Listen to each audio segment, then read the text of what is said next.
Hey, what's up guys, Sir Emanon here, and welcome to another feature match commentary on the channel today. So this is going to be round 6 of the 3v3 LCS that's happening this weekend, and it's going to be the final round of day number 1 here. So this is going to be a feature match between Alternativa, aka Tevž Kadiš. Please do correct me if I'm pronouncing that name incorrectly, but they're going to be on Virtual World, and their opponent is going to be Hormac, aka Tristan Pugh, on Bird Up, or the Tri-Brigade Lyrilusc deck. So without any further ado, let's go ahead and just get started here. So it looks like players are going to tie, and then we're going to see the VW player winning the RPS and going to opt to go first. Not anything too shocking there. Both players in 40 cards. The opening hand for Virtual World is going to be Gamma, Qinglong, Lulu, Goods, and Yan Yan. So this hand is full combo because Lulu plus any VW allows you to get into VFD Chuche. And Goods allows you to just make sure that you have a contingency if things go wrong. Plus add a hand trap for going second, so this hand's very solid. And then the opening hand for Bird Up is going to be Imperm, Ash, Karos, Foolish Burial, and Nerval. So lots of Tri-Brigades, not so many Lyriluscs here in this hand. But 2 hand traps.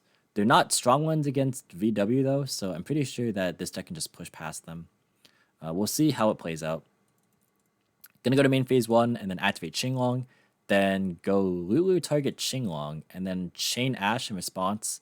And then Gamma's gonna be chaining 3 to negate the Ash. So I guess this is trying to specifically bait out Ash there, because normally you do this play a little different if you have Nian and Qinglong, like you would normal the Nian first. But words out here, get a free level 6 body, which definitely helps. And then Lulu resolves to send Chuche and Gigi, summoning itself. And then Gigi effect, that's going to target the Lulu, it looks like, dumping Qinglong to summon itself. And then going to normal summon Nian, and then overlay for a copy of Gossip Shadow. And then going to banish Qinglong to grab Lili. And then going to discard Foolish Goods. Lili effect, that's going to send the Chuche and the Qinglong by targeting Lulu. And then going to summon itself. And then Chuche going to level modulate targeting Lili. I assume to make it 9 so that they can make a synchro 9 and then overlay for VFD. So yeah, going to synchro those 2 away for Shen Shen and then going to overlay for VFD. This is actually awkward, because I'm looking at this Imperm, right? And it's normally supposed to be dead in this matchup because you just chain Chuche to pop your VFD. But there is no Chuche on board here. Granted, they used the Lulu to grab a monster search. Which, I mean, it panned out because of the fact that Gamma ended up being alive there. Whereas if they normaled with Yan Yan and then the Lulu got ashed there, then that would have actually been terrible. But yeah, that's actually pretty interesting. So no Chuche is going to make this a much different game. End phase is going to add Lulu back to hand, and then Gamma going to be banished, and then going to pass. For turn the top deck is going to be Fractal. That is not ideal, because Nerval already is in circulation to search this. We have all of our Tri-Brigade names, basically. So going to activate Fractal, that's going to send itself, and then going to chain VFD, calling Wind, and then going to chain Impermanence, chaining 3. Super strong. Now the Bird Up deck can just play. So we're going to send Turquoise Warbler. And then from here, going to activate Karos in hand. That's going to pitch the Nerval to summon itself. And then the Nerval gets a trigger to search for a Tri-Brigade. So it's going to grab Fractal. And then Karos effect, that's going to banish 2, it looks like, to go for Baron Blossom. Gossip Shadow, though, is going to negate that. We'll change the effect for both players to draw 1 card. So draws Chuche and 1 for 1. That's a big one, actually. That's very, very strong. So this can actually unlock the Lyrilusc portion of the deck. So going to 1 for 1, that's going to summon out a copy of Cobalt Sparrow. And then Cobalt Sparrow effect is going to search for a copy of Nerval. And then going to link summon into a copy of Baron Blossom. And then can trigger the Baron Blossom effect to summon the Nerval out of hand. And then from here, we can use Nerval as well, because we used Karos, and we used Fractal, I think, right? Karos got negated, and then we just No, we didn't use Fractal yet. We used Karos, and then this got hard link summoned, right? Okay, so we have not used Nerval yet. So that's going to banish 4, going for Shrike, it looks like. Yeah, Shrike hits the board, that's going to banish any card. The pick is going to be VFD. And then going to link summon into Access Code Talker. This definitely works. So Access Code is going to be huge. Chainlink 1 for Rigid, Chainlink 2 Shrike, Chainlink 3 Axis on Shrike. So that's going to gain 4,000 actually. So it's going to be 63.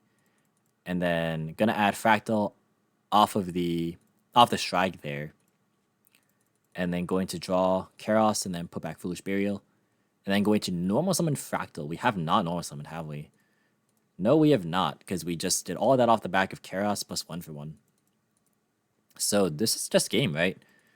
Gonna pop the Gossip Shadow, and then this is 63 plus 19. So that's actually game. 8,200 damage right there. Straight to the face. And that should be it. So Bird Up taking game number 1 here against Virtual World. Very, very solid. The VW player definitely messed that turn up. There was absolutely a way to make that play safe and still end on Chuche. So definitely a big misplay there. But regardless, we're going to move into game 2. And it looks like Virtual World going to go first again. If you guys are enjoying this commentary, definitely be sure to like the video and subscribe if you're new here and want to see more commentary similar to this style of video. But the opening hand for Virtual World is going to be double Lao Lao, Nian Nian, Lili, and Chuche. Not a insane hand, but definitely is good enough to combo. Definitely solid. And then the opening hand for Bird Up is going to be Kinkabillo, Turquoise Warbler, DD Crow, Sapphire Swallow, and Jack in the hand. This card is an interesting card in the deck. It's just another Rhoda, which, I mean, Rhodas are kind of iffy in this format because Droll is so popular, but it's just another consistency card. So definitely fair enough. Gonna go to main phase, gonna normal summon Yan Yan. The DD Crow could also come up clutch here. We'll see. Gonna activate Lili targeting Yan. That's gonna send Qinglong and Chuche. And then gonna drop DD Crow on the Qinglong here. And then gonna activate Lao Lao. That's going to send Qinglong, summon itself. And then from here, going to Synchro for a copy of Shen Shen. And then going to banish Chuche to raise Lili. And then go into VFD. And then going to set Chuche and pass. This is definitely fine. It's not amazing, but it's probably good enough. For turn, the top deck's going to be Gamma. Oh, no. Actual 6-card Gamma. That's crazy. That is a insane draw. Samurai Faye is going to use VFD, and that's going to get smacked by the hardest Gamma. That is wild. And you know, the funny thing is, his draw last turn off of the Gossip Shadow was 1 for 1, and the draw for this turn was Gamma. They were both the last card to be drawn, so because Tristan didn't shuffle his hand, it was all the way over here. So, like, if you're paying close attention, you know that those were, like, actually just drawn cards, like, hard drawn, instead of, like, in the opening hand. But you're going to go to main phase and then go for Cypher Mode Omega, so that's going to just play around any hand traps. But, yeah, going to be sniping the last Lalo. So now he knows he has to play around what is presumably a Chuche, because VW just doesn't say anything else. I'm going to activate Jack in the hand, so that's going to reveal 3. And then gonna add Turquoise Warbler to his own hand, and then to his opponent's hand, gonna activate or add a Cobalt Sparrow.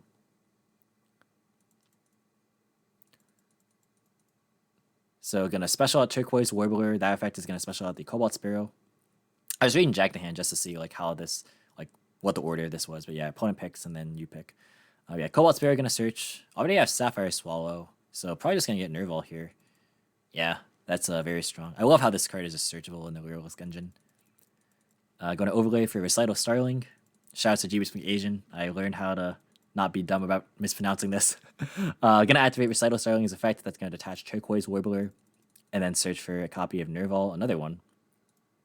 I wonder if he only plays 1 copy of DD Crow, or if he plays multiple of it. I mean, it's a pretty decent hand trap this format. Good against Drytron and VW.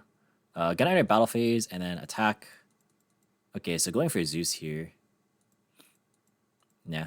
People always forget about the effect on summon as well to gain attack for each material. Then going to overlay for Zeus. And then Zeus effect to wipe the board. That's going to be met with Chuche. So that's going to recycle Qinglong and Chuche. And then going to normal summon Kinkabillo in main phase 2. That effect is going to bring back the Turquoise Warbler. And then going to activate Sapphire Swallow's effect next. Then going to summon herself as well as the Nerval. And then from here, going to link summon a copy of the Frigid.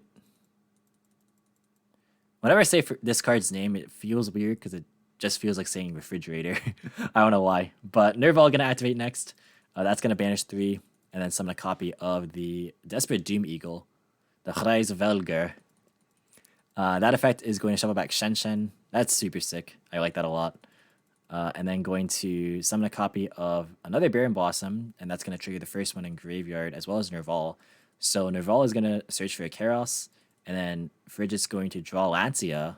Ooh, that's an interesting call. I wonder if you like hold the Lancia because you know there's a follow-up in Qinglong, and you know the card in hand is the one that you gave them off Jack in the hand, so they have to have a top deck, which most of them are not good enough. Maybe you keep the Lancia, or if you really want to extend with Kairos, then that's the way to go. So I'm curious as to what he's going to prioritize here.